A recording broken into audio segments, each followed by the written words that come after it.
Good morning student. আজকে আমরা উৎপাদকের সাহায্যে বর্গমূল নির্ণয় করি, এগুলো শিখব। কালকে আমরা 10-এর দাগেরগুলো করেছি, আজকে 11-র দাগের করব। আমরা উৎপাদক বলতে কি বুঝি? আমরা যেটা এতদিন করছিলাম ওটাকেই উৎপাদক করা বলে। আমরা একটা এখানে যদি করি অঙ্কটা, তাহলে পরিষ্কার হবে আমাদের ধারণা, তাই তো? উৎপাদক মানে হচ্ছে কিন্তু ভাগ করে করে যাওয়া। এখানে শেষে 6 আছে, জোড় সংখ্যা, তাহলে 2 যেতেই পারে, তাই তো?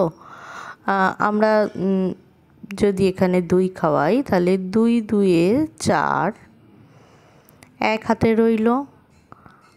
8 2-গুণে 16, 17। আবার এক হাতে রয়েছে, তাই 8 2-গুণে 16। আবার যদি 2 খাওয়াই, 2 একে 2, 4 2-গুণে 8, 4 2-গুণে 8।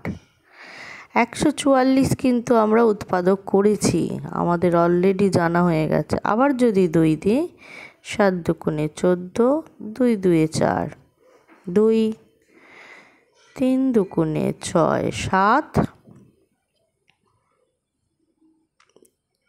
6 2-গুণে 12, তাই তো? 36 হলো। এই 36টা আবার যদি এখানে স্টার্ট করি, 36টা তুলে নিয়ে 36কে আমরা 2 দিয়ে যদি করি, 2 একে 2, 3 2-গুণে 6, 2 একে 2, 8 2-গুণে 16, তাই তো? এক আছে এখানে।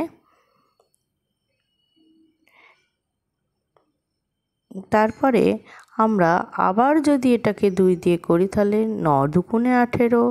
তারপর আমরা এখানে 3 দিয়ে, 3 3-কে 9, তাহলে এখানে 2 2, 2 2, এখানে 2 2, 2 3। তাহলে আমরা সব একটা একটা করে নেব, তাই তো? আমরা তাই শিখেছি তো।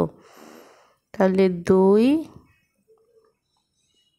গানটা লিখে, 2 গুণ 2 গুণ 2 গুণ 3, তাই তো? এইটা একটা 2, এটা একটা 2 দুটো, এটা একটা 2 তিনটে, এটা একটা 3 4, একটা 3 হলো। তাহলে এটা যদি আমরা করি, 2 2-এ 4, 4 2-গুণে 8, 3 আসছে 24। এই হয়ে গেল আমাদের উৎপাদক। ঠিক আছে? এইভাবে আমরা সবগুলো করব। তারপর এগুলো আমরা কালকে করব, দেখি তোমরা ঠিকঠাক পারো কি না। এই দেখো, এখানে 144 আছে, আমরা 144 থেকে এখানে